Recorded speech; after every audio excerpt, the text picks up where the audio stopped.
Sud Radio 10h midi, Valérie Expert. Média. Les médias avec, bonjour Gilles Lanzmann. Bonjour, 21 décembre, mardi 21 décembre.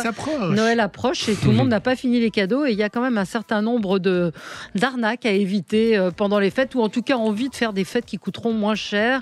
Bonjour Thomas Hill. Bonjour Valérie, bonjour Gilles. Monsieur Conso, on peut vous appeler comme ça maintenant. Ça me va très bien. Ça vous va oui. Donc à partir du 3 janvier, samedi à tout prix va passer à 11h35. Et puis on peut voir pendant les fêtes de Noël, samedi à tout prix, du lundi au vendredi à la place de la quotidienne. Et donc c'est un spécial ce soir sur France 5, Noël à tout prix. Et oui, c'est notre premier prime ce soir, donc on a un petit peu les pétoches, mais c'est chouette en même temps de pouvoir accéder à cette case importante du prime time et de pouvoir toucher un autre public. Un autre public et puis de donner des conseils extrêmement concrets. On va en reparler dans un instant. Gilles il n'y a pas de question du jour. Non, mais on va passer au zapping. Voilà. Sud Radio 10h midi, Média, l'instant zapping. Oui, c'est un peu les vacances, pas question du jour. Et puis pour le zapping, j'ai été chercher un petit peu les sons que j'ai pas eu le temps de vous mettre cette année. C'est le déstockage. Déstockage. Non, mais c'est vrai qu'il faut dire que tous les matins, Gilles arrive très tôt pour monter. Ça se monte des sons de la veille et parfois il y a l'embarras du choix. Il y a jusqu'à 10-15 sons et puis il est hélas obligé d'en choisir 4 ou 5, sinon il se fait taper sur les doigts. Exactement, comme ce moment où Yannick Jadot, très fier de son panneau avec des graphiques sur l'évolution de l'écologie, c'était chez Laurent Ruquier, a montré son panneau, c'était sans compter sur la maîtresse Léa Salamé. On peut dire aujourd'hui. Pardon, juste ce graphique-là, mis à part qu'il y a une faute d'orthographe sur électricité, vous auriez pu bien l'écrire. Il manque un i. Mais ça, c'est pour vous faire sourire. C'est pas un argument de fond. Ça paraît pas. Je veux bien que vous contestiez vos combats anti-nucléaires, mais c'est pas le meilleur argument. En revanche, un nid en moins pour les oiseaux, c'est important. L'autre chose, non, je voudrais... Voilà, ça, vous auriez pu le faire. Oui, je suis un peu maîtresse d'école. C'est ça ce que vous êtes en train de dire. Vous la regardez un peu, la télé ? Oui, notamment cette émission que j'aime bien.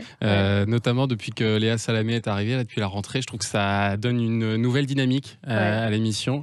Et je trouve qu'ils ont trouvé la bonne formule maintenant. C'est pas simple d'être en couple. Vous avez été quitté par Maya Loquet. Exactement, elle est partie pour un autre homme. Parce qu'elle est partie sur Télématin le week-end avec Damien Thévenot. Et vous n'allez pas me dire non, je vous pose la question, ça se passait bien parce que c'est vrai qu'un couple, c'est pas évident, la répartition de la parole. Mais vous savez, c'est exactement comme un couple. On a eu des hauts et des bas, pour être très honnête avec vous. C'est-à-dire que ça a démarré très fort. Au début, c'est tout rose, c'est tout formidable et tout ça. Et puis, l'amour dure 3 ans. Et donc, au bout de 3 ans, vous ne pouviez plus vous supporter. Non, c'est pas ça, mais il y a eu des moments où on a découvert effectivement ce que ça peut être la tension dans un couple de télé. Et d'autres couples de télé m'ont déjà raconté ça. C'est-à-dire c'est très difficile parce qu'en fait, il faut énormément faire attention à l'autre tout le temps. Veiller justement à, comme vous le dites, pas tirer la couverture, se respecter, tout ça. Et donc, on a eu des moments où c'était plus compliqué, où il pouvait se créer des tensions. Et puis, on en a parlé. Et en fait, ça fait du bien. Et je pense que la dernière année qu'on a faite ensemble était certainement notre meilleure, celle où on s'est le mieux entendu parce qu'on était beaucoup plus relâchés, beaucoup plus détendus avec toutes ces histoires. Et que vous connaissiez, vous étiez un vieux couple. Exactement. Alors, avec les présidentielles, c'est un peu du pain béni pour les humoristes et les imitateurs comme Laurent Gérard. Laurent Gérard qui désormais va devoir s'atteler à une nouvelle imitation. Il le racontait dans cet avou. Il faudrait que j'arrive à imiter Éric Zemmour, mais on ne le voit pas beaucoup à la télé, c'est ce que je disais. C'est quand même... On ne lui consacre pas assez d'émissions, non Non, c'est vrai, il faudrait que je le fasse, mais bien sûr, mais je vais m'y atteler. C'est pas facile ou c'est parce que vous l'avez pas encore C'est pas si facile. J'ai un petit peu la prosodie, c'est-à-dire c'est un peu sa façon de parler, je l'ai, mais après, il faut que j'ai le déclic. Souvent, ça se passe à la radio. Mais ça va être forcément... c'est passage obligé. Incontournable, mais on est obligé. Laurent Gérard, qui imite Laurent Ruquier parfois, racontait que ça lui venait comme ça, en fait. Il ne s'entraîne pas, ça vient ou ça vient pas. Et peut-être qu'il va trouver Éric Zemmour dans les semaines qui viennent. D'entendre son imitation d'Éric Zemmour. Mathieu Madénian, quant à lui, qui présente, vous savez, le Paname Comedy Club, où des jeunes talents viennent faire du stand-up. Eh bien, dans une de ses émissions, Mathieu Madénian a pris pour cible CNews. Alors CNews, vous suivez la chaîne un peu. Les gens sont outrés par CNews. Ça va, CNews, il faut la prendre au second degré. C'est une chaîne comique. En gros, le concept de la chaîne, t'as des blancs autour d'une table qui disent du mal les arabes. Et des fois, ils invitent un arabe et même l'arabe, il fait ah pas faux. Putain, c'est bien. Il y a que le point route qui est pas raciste sur CNews. Et encore. Le mec est là, journée noire sur toutes les routes de France. Et pas que sur les routes. Bref, et donc... Voilà, Mathieu Madénian. Et puis justement, puisqu'on parle de CNews, on va aller à sa buvette, Pascal Praud. Alors, ne croyez pas qu'il ait besoin d'une déclaration de Sandrine Rousseau ou d'une 3e dose obligatoire ou d'une mesure d'Anne Hidalgo pour s'enflammer ou s'invectiver. Non, non, même un sujet comme Diana, ils se sont vraiment pourris. Ils recevaient Jean Descartes pour en parler. Bah, c'est quand même parti en vrille. Vous ne l'aimez pas trop, Diana. Mais vous n'aimez pas beaucoup les femmes rapportées du royaume. Non, vous n'aimez pas Meghan, vous n'aimez pas Diana. Vous êtes non, c'est pas non. Vous les aimez moi, pas je trop.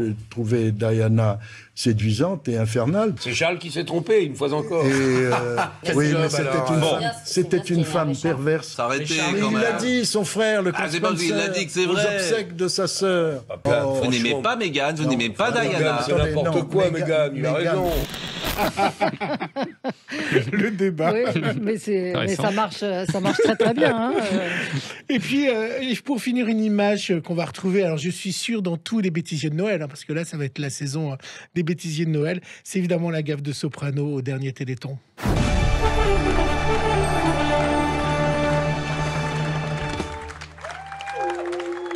Tout le monde les bras en l'air.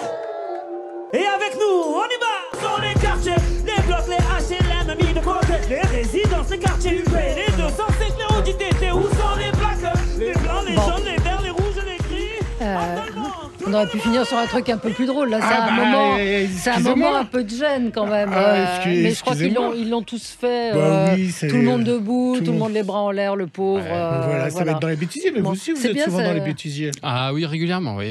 Grâce à la quotidienne, on a eu quelques belles chutes, des bons moments de gêne également. Oui, puis un moment qui vous revient en tête, le moment le plus gênant Le moment le plus gênant, je crois que c'est quand on a reçu le PDG de Cristalline. Qui n'est plus là malheureusement, mais qui est parti un peu en vrille parce qu'il s'en fichait complètement. Il nous a il nous a parlé de l'eau du robinet. J'ai eu l'outrecuidance de lui parler de l'eau du robinet, de lui dire finalement est-ce qu'il y a une grande différence avec l'eau en bouteille, est-ce qu'on a besoin d'acheter toutes ces eaux en bouteille. Et là il est parti en vrille sur le fait que il y avait de la pisse dans l'eau du robinet, et que dedans il y avait des médicaments, et que c'était une honte, et que lui il prenait des traitements, et que est-ce que j'avais envie de boire sa pisse. Enfin il est parti complètement en vrille. Et là vous dites mais comment je vais arrêter cet énergumène, c'est pas possible. Très gênant, très gênant. Oui, ça c'est des moments. Surtout quand vous êtes en direct. Oui, c'est des moments compliqués. En direct. Ce soir, donc, on va vous retrouver à 21h05, Noël à tout prix. Ouais. Donc, Noël à tout prix, c'est un grand documentaire avec plusieurs entrées, on va dire. Une famille qui veut rester très... comment on va dire, qui vise l'économie, et puis des arnaques. Là, vous avez fait très fort. Hein. Alors, je vous laisse raconter un petit peu. On a suivi deux styles de Noël, parce que c'est vrai que c'est un Noël un peu particulier, celui qu'on va vivre cette année, parce qu'il y a d'abord la crise qui fait qu'il y a plus de la moitié des Français qui ont décidé à Noël de moins dépenser que d'habitude, que ce soit pour les cadeaux ou pour les repas de fête. Et du coup, on s'est intéressé à une famille qui est du côté de Besançon, qui est vraiment dans cette logique-là et qui cherche à tout prix à faire des économies et à ne pas trop dépenser. Donc, ils nous donnent un peu leur bon plan. Et puis, il y a une autre famille qui est plutôt justement sur ce côté écologique. Là, c'est du côté de Valenciennes. Et ils sont passionnants aussi à suivre, parce que eux, ils visent vraiment le zéro déchet. Ils vont essayer de fabriquer eux-mêmes leurs cadeaux. Leurs couronnes, on les voit dans le jardin. Bien sûr, faire leur couronne de Noël. Et ça fait réfléchir en fait à nous-mêmes, notre rapport à Noël, à parfois la folie qu'on peut avoir, à vouloir acheter le plus possible de cadeaux. Ça, ils l'ont pas fait que pour la télé. Oui, non, puis ils sont vraiment ultra engagés, on les connaît depuis des années. Et c'est deux profs. Ils sont elle est directrice d'école en petite section, et elle s'est prise de passion pour l'écologie, pour la nature, et elle essaye d'avoir le moins possible d'impact dans sa vie quotidienne. Voilà. Alors, il y a des experts chroniqueurs, Victoire Nsondé, Olivier Guidou, qui est votre avocat, Jean-Sébastien Petit-Demange, qu'on connaît évidemment pour les produits du terroir. Victoire Nsondé, elle s'occupe de consommation. Alors, vous avez fait des tests aussi, parce qu'on achète beaucoup sur Internet, puisqu'on va peut-être moins parfois dans les magasins. Et alors, des produits qui peuvent sembler identiques, seulement semblait identique. Non, ça c'est assez marrant. On a fait un test sur une enceinte, une petite enceinte que j'avais. Je vais vous dire, en fait, l'histoire, c'est que je l'avais acheté moi-même. Ce truc-là, j'avais testé en fait. Mais vous l'achetez en vrai ou sur un site Oui, on l'a acheté sur. Enfin, moi, je l'avais acheté et je leur ai dit, il faut absolument le refaire pour ce doc sur un site asiatique qui vend des produits très très peu chers, mais avec le nom de la marque et tout. Vraiment, l'esthétique est exactement le même. On peut le dire, on va le voir. Et donc, on a cette enceinte qu'on a achetée 20 € alors qu'elle vaut dans le commerce normalement plus de 200 €. Vous croyez au Père Noël, vous pensez que c'est des vrais Bose qui sont vendus par les Chinois. Et donc on l'a fait analyser derrière et dès la pesée il y a une différence déjà. Les deux pèsent pas du tout la même chose et puis le son n'a évidemment rien à voir. Voilà. Et on s'est intéressé aussi aux parfums parce que vous savez qu'on vous propose des parfums génériques maintenant. Et donc on vous dit vous pouvez acheter votre parfum. Alors je sais pas ce que vous mettez, Chanel, Nina Ricci, Lagerfeld, peu importe. Plutôt que de payer 70 € le flacon, à 10 € je vous propose la même chose, c'est formidable. Et là aussi on l'a fait analyser au chromatographe avec des nez et tout ça qui analyse vraiment le parfum et qui nous dit si ça vaut la peine de les acheter. Oui, c'est vrai comme dit Gilles, il ne faut pas croire au Père Noël. C'est un peu dans certains cas, l'enceinte, en plus, on le voit au poids, elle pèse la moitié. Les parfums, c'est pareil, ça s'appelle des contrefaçons. Oui, en fait, c'est de la contrefaçon. Et ça peut être très grave et très dangereux. C'est ce qu'on explique aussi parce que y a des personnes qui essaient de vous vendre ça en vous disant que mais non, alors attention, ce sont pas des contrefaçons, on est dans l'imitation, machin. Enfin, ils se jouent un peu de la loi et on a justement notre avocat qui est là pour la rappeler, pour nous expliquer ce que c'est qu'un vrai parfum et à quel point c'est protégé aussi. Donc c'est très dangereux de faire ça. Le prime, c'était pour faire passer que vous ne soyez plus en quotidienne. C'était histoire de vous dire on vous donne une caronne, faire passer la pilule. C'est-à-dire ils ont décidé de décliner différemment un peu l'émission, c'est vrai, parce qu'on est maintenant en hebdo et en prime, donc ça change de la quotidienne, c'est un autre rythme de travail aussi pour nous. En même temps, ça faisait 8 ans que la quotidienne existait, donc c'était pas totalement illégitime de se dire on va tenter autre chose différemment. Voilà, ça a été le choix de France 5 et au final ça nous va plutôt bien. Mais vous êtes plutôt content ? Oui, je suis plutôt content. Parce que moi, ça m'a changé, ça m'a sorti un peu de ma zone de confort. Parce que je ne sais pas depuis combien de temps vous faites cette émission. 5 ans. 5 ans. Bon, vous commencez à avoir des habitudes de vieux couple. Vous aussi. Voilà, on en reparlera. Nous, on s'est engueulés dès le départ. Bon, c'est pas vrai. Non, mais nous, c'est vrai que voilà, on était dans nos petits chaussons. Alors, c'est génial, mais en même temps, c'est bien aussi pour des animateurs de se mettre un peu en danger et de tenter d'autres choses. Et donc là, c'est un peu dommage que la consommation ne soit pas. Alors, il y a Julien Bugier, je crois qu'il y a toujours une émission de conso, si je ne dis pas de bêtises, sur France 2. Mais c'est dommage que la consommation ne soit pas, quand même, sur le service public, plus mise en avant. Genre, la quotidienne, c'était une émission qui, je sais que ma maman la regardait, qui défendait le consommateur et qui apportait sur le quotidien beaucoup d'informations. Et je trouve que ça, c'est vraiment le rôle du service public. Et ça, c'est vrai. Alors, vous parlez de votre maman, mais on a reçu des milliers de messages, évidemment, de gens qui sont en fait très habitués et très attachés à un rendez-vous parce que c'est quand vous êtes à midi tous les jours chez les gens, qu'ils déjeunent avec vous, parfois des gens seuls, vous créez des habitudes et des liens super forts en fait avec le public et je m'en suis particulièrement rendu compte à ce moment-là. Mais au-delà du rendez-vous, parce que les jeux sont aussi des rendez-vous, c'est d'utilité publique, c'est-à-dire que vous rendiez service en expliquant, en faisant découvrir des objets. Donc je trouve dommage que le service public n'ait pas une émission quotidienne de consommation un peu ludique et un peu... Quelle raison vous a donné la chaîne ? Vous militez pour qu'on revienne oui, complètement. Non, mais quelle raison vous a donné la chaîne ? Je vais vous dire, ça a été très simple. On m'a dit, ça n'a rien à voir avec la qualité du programme, ça n'a rien à voir avec la qualité des audiences, parce qu'on était au-dessus de la moyenne de la chaîne, donc il n'y avait aucun problème d'audience. C'est uniquement une raison budgétaire qui nous oblige à faire des choix en cette rentrée. Vu l'argent dans Culture Box et l'audience de Culture Box, oui, mais après, c'est des choix. Voilà, c'est la direction des programmes qui décide de mettre de l'argent sur un truc et pas sur un autre. Voilà, c'est tombé sur nous cette année. Peut-être que ça changera dans 6 mois, j'en sais rien. Après, voilà, moi je me dis, faut aller de l'avant. On me donne autre chose différemment. Je m'investis à fond là-dedans. Je m'intéresse à ces 5 primes parce qu'on doit faire 5 primes dans l'année. C'est assez lourd à fabriquer parce que c'est des 90 minutes. C'est la bonne compensation quand même.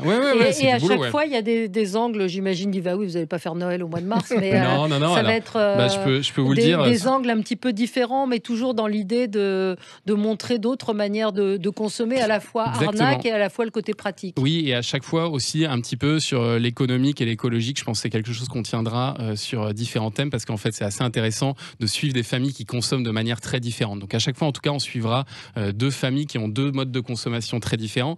Pour le prochain doc, je peux vous le dire, ça va s'appeler Maison à tout prix. Ouais. Et c'est des gens qui se lancent dans l'autoconstruction. On a voulu aller suivre ces gens qui font le pari de construire eux-mêmes leur maison et de voir comment ça se passe. Et puis ensuite, on s'intéressera à la déco. C'est pas comme l'ancien boss, vous n'êtes pas en train de construire votre maison. À chaque fois, c'est pas votre vie. Non, moi, c'est déjà fait, c'est vrai. Vous l'avez fait aussi? Oui, alors je ne l'ai pas auto-construit, mais j'ai rénové ma maison il y a 1 an. Ouais. Et est-ce que vous êtes déjà fait arnaquer?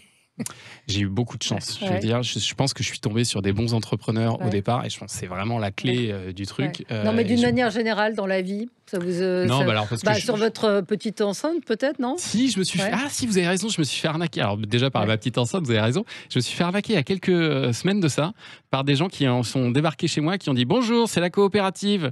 Je dis « Ah bon, la coopérative, moi, ça fait pas longtemps que je me suis installé là, donc je connaissais pas. » Elle me dit « Ah bah si, vous savez, on passe tous les ans, machin, on vient vous vendre des fruits et légumes là, qui viennent de Normandie, c'est formidable. » Je dis « Ah bah très bien, producteur local, c'est bien. » Et puis j'ai commencé à dire bah oui, je veux bien des pommes, bah oui, je veux bien. Et puis après, ils m'ont demandé un chèque de 450 € et je les voyais empiler des paquets de pommes, de patates et tout ça, et qui allaient les amener chez moi. Je dis ah non, mais moi je veux pas tout ça, c'est pas possible et tout.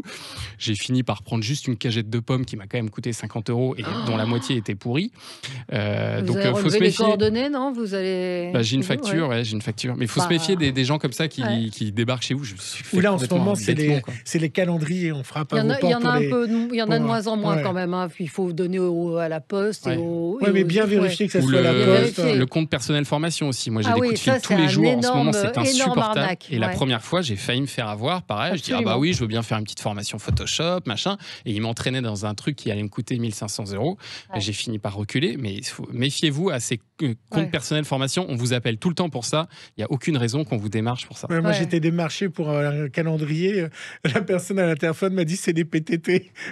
Pas mal. Je dis réviser et puis vous revenez. Je pense que c'était pour les PTT. Je pense que c'était pour ou en se disant qu'ils toucheront plus les personnes âgées. Bonjour, c'est l'ORTF. Vous voyez ce que je vous dis, qu'il y a matière à faire une vraie émission de conso pour éviter les arnaques. Donc ce Noël, ce soir, ce sera à 21h05 sur France 5, absolument. Et puis il y en aura d'autres. Et puis on va apprendre plein de choses. Moi, j'ai aimé regarder cette famille qui me correspond pas du tout, qui non pas parce que je jette l'argent par les fenêtres, mais que je trouve très courageuse de vouloir aller au bout de ses convictions. Et puis les parfums, la petite enceinte, c'est très très bien fait. Et une nouvelle horaire, Valérie, de la quotidienne. Attention, dès janvier. Samedi à tout prix. Samedi à tout prix. C'est plus l'après-midi, c'est à 11h35. 11h35, qui est pas mal parce que c'est juste avant le repas, on prépare. Bah voilà, puis ça correspond davantage à ce qu'on avait avant avec la quotidienne justement. Donc et les gens nous l'ont réclamé et donc voilà, il y aura encore plus de monde. Et comme il se trouve qu'on a fait en plus notre record d'audience la semaine dernière, j'espère qu'il y aura encore plus de monde à la rentrée à 11h35. On vous le sait tout ce qu'on vous souhaite, Thomas. Merci beaucoup. Et puis ce soir, donc France 5, 21h05, Noël à tout prix. Merci à vous.